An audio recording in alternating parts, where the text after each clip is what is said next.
Saya membagikan analisa ini baik dari sisi fundamental berupa news, berupa informasi, ya, kalender ekonomi, dan dari sisi teknikal di mana kita akan menganalisa dengan jelas tentang arah pergerakan dari pasar di beberapa pair. Biasanya pair Euro USD, GBP USD, Gold, Bitcoin, ya kadang-kadang ada pair-pair yang lain juga. Kita akan coba untuk menganalisa hal tersebut ya. Seperti biasa trader semuanya, pada hari ini saya akan memulainya dengan sebuah tema yang saya angkat sangat menarik, di mana tema hari ini adalah liburan sedang terjadi di Amerika. Dan fokus pada minggu ini lebih banyak berfokus ke non-farm payroll yang akan dikeluarkan pada hari Jumat. Biasa minggu pertama awal bulan Jumat ya. Kita tahu trader semuanya bahwa hari ini adalah hari kemerdekaan di Amerika. Oleh karena itu pasar Amerika pada tutup, Amerika libur ya, sehingga kalau kita lihat akibat dari Amerika libur otomatis dolar, orang libur, jadi dolar tidak terlalu bergerak dengan luar biasa ya. Oleh karena itu beberapa pasangan mata uang mengalami kenaikan yang signifikan ya. Ini bisa dilihat ya. Tapi kalau menurut saya kenaikan ini sangat temporary ya, karena kita tahu pasar tidak terbuka di sana pada libur ya. Tapi setelah itu mulai besok sampai hari Jumat baru benar-benar the real pasar, the real market yang akan terjadi. Dimulai dengan pertemuan FOMC yang akan dikeluarkan hari Selasa ya. Sabar saya lihat dulu. FOMC itu kalau nggak salah itu akan dikeluarkan itu hari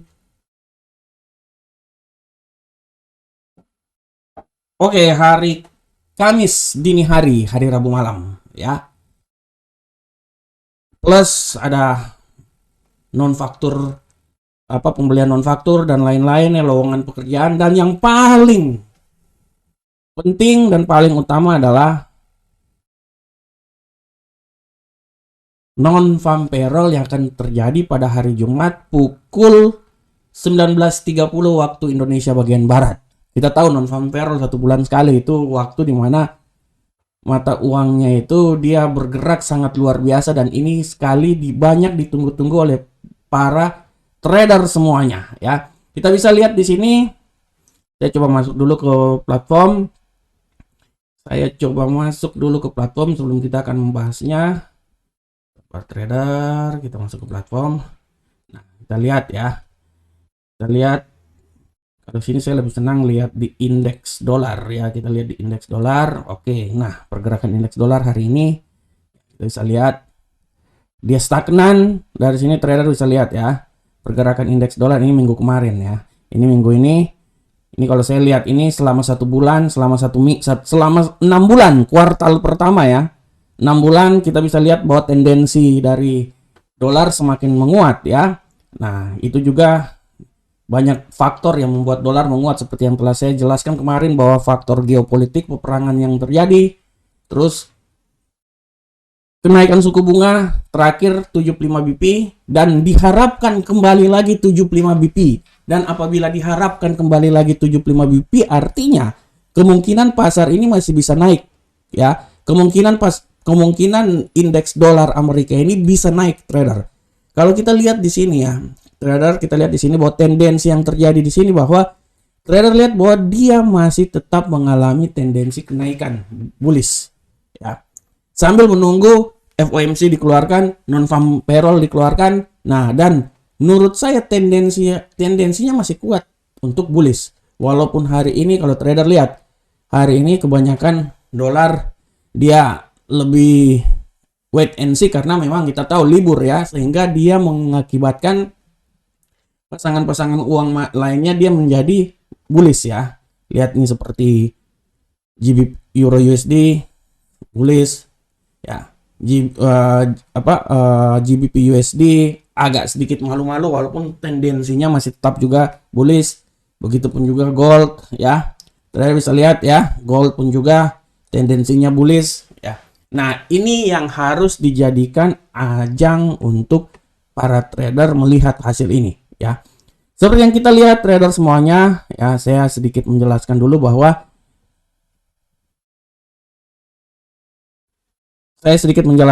bahwa Euro USD maupun mata-mata uang lain yang berpengaruh dengan dolar ini, dia mengalami pullback atau dia mengalami korektif ya, mengalami kenaikan. Dan yang paling luar biasa adalah kalau kita lihat di sini, kenapa hal ini terjadi ya? Sambil menunggu, kita lihat dari zona Eropa sambil menunggu non-farm yang terjadi. Kita lihat dari zona Eropa di mana seputaran dari Bank Sentral Europe telah memberikan sedikit tekanan penurunan tambahan pada pasangan mata uang utama ya, dalam ini Euro USD ya. Kita bisa lihat bahwa ECB Europe Central Bank masih tetap mencari cara untuk menghentikan bank-bank lain untuk mendapatkan keuntungan dari miliaran dolar ya. Oleh karena itu diperlukan untuk menaikkan suku bunga.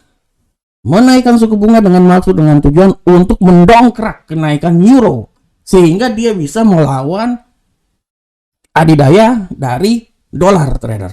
Nah, ini yang sangat dibutuhkan karena sudah pasti bahwa nanti FOMC kemungkinan besar ya, Gubernur Sentral Bank akan menaikkan suku bunganya itu sebesar 75, walaupun 75 BP kemarin dianggap merupakan langkah yang salah, tapi kemungkinan bahwa akan dinaikkan lagi bukan 50 BP tapi 75 BP.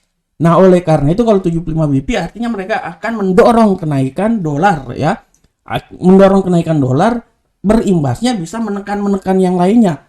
Hawkish yang terjadi, dia akan menekan misalnya Euro USD tertekan, gold tertekan, pound sterling uncle sam dolar tertekan. Walaupun kalau kita lihat dari sisi pound sterling uncle sam dolar ya, trader, kalau kita lihat dari sisi pound sterling uncle sam dolar, saya bisa bilang bahwa pound sterling uncle sam dolar ini dia punya kebijakan yang lain karena prinsipnya pound sterling uncle sam dolar ini pergerakannya trader ya, pergerakannya sama seperti euro uncle sam dolar ya, tapi yang paling penting di sini bahwa pound sterling tidak terlalu terpengaruh dengan kenaikan dolar karena pertama, pound sterling tidak terlalu terpengaruh dengan sumber alam dari Rusia ya. Kenapa Eropa benar-benar hancur-hancuran? Karena Eropa sangat terpengaruh dengan ketergantungan terhadap sumber daya dari Rusia. Ini yang membuat Eropa hancur-hancuran. Beda dengan Inggris. Inggris memang ada sedikit juga terpengaruh, tapi tidak sebesar negara-negara Eropa, zona Eropa. Permasalahan di Inggris cuma satu, permasalahan geopolitik. Boris Johnson masih tidak percaya. Inilah yang membuat pergerakan dari pound sterling agak sedikit naik turun, tapi tetap dia tidak sedrastis punyanya euro. Ya, ini harap diperhatikan. Selain itu juga trader, seperti yang saya bilang bahwa selain dari non-farm, faktor utama yang paling penting juga adalah kalau trader lihat bahwa Rusia perlahan-lahan telah menguasai Ukraina. Donbas telah jatuh. Ini juga termasuk salah satu faktor di mana pergerakan ekonomi akan bergolak terus. Ini akan menambah kekhawatiran sehingga menaikkan nilai dari dolar Amerika. Karena di saat seperti kayak gini, orang akan mencari aman aset-aset yang mempunyai volatilitasnya tidak terlalu tinggi. Ya. Oleh karena itu mereka akan mencoba mengambil posisi aman di dolar sebagai aset safe haven di sana. Ya, mereka akan mengambil posisi seperti kayak gitu. Makanya kenapa dengan keadaan seperti kayak gini banyak sekali saham-saham seperti Dow Jones, Nasdaq pada turun, berimbas juga terhadap Bitcoin pada turun. Ya. Udah hampir 2 minggu dia cuma sekitaran 20.000. Nah, ini yang harus diperhatikan oleh para trader semuanya. Oke, sekarang saya coba masuk dulu ke kalender ekonomi. Kita melihat dulu ya. Kita lihat dulu bagaimana pengaruh dari non-farm nanti. Ya, kita lihat. Sabar trader, kita lihat. Kita lihat di sini. Nah, trader bisa lihat di sini. Nah, trader bisa lihat kalender ekonomi di sini. Harap dilihat nanti pada pukul 19.30 hari Jumat. Ini adalah non-farm. Non-farm benar-benar sekarang lagi dilihatin bagaimana pergerakan ke depan. Kalau kita lihat trader semuanya, pada akhir non-farm terakhir adalah 390.000. Walaupun dia terjadi penurunan ya sebelumnya, tapi dia agak sedikit mengalami kenaikan karena dari perkiraan 325k, tapi aktualnya 390. Ini yang membuat dolar semakin menjulang tinggi dan menekan aset-aset lainnya. Begitupun juga pada minggu ini, trader bisa lihat non-farm ini sekitar 270. Apakah 270 ini agak sedikit pengurangan sih dari 390 ya, tenaga kerjanya semakin berkurang, tapi menurut perkiraan 270, apakah dia bisa lebih besar lagi dari 270? Nah, ini dia.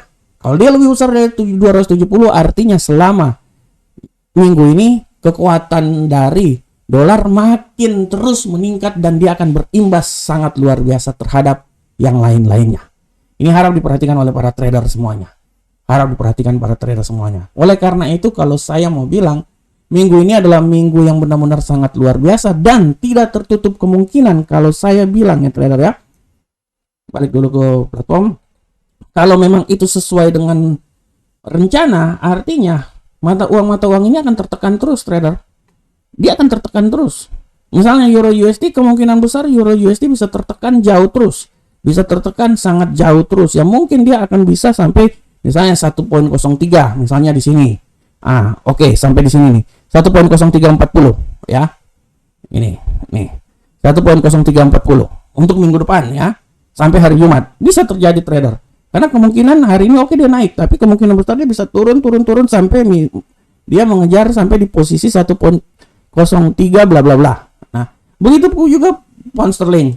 Pound sterling tidak tertutup kemungkinan dia bisa turun terus trader sampai misalnya ke posisi 1.02 atau 1.191. Bisa. Gold pun juga seperti kayak gitu trader. Gold pun juga bisa tidak tertutup kemungkinan.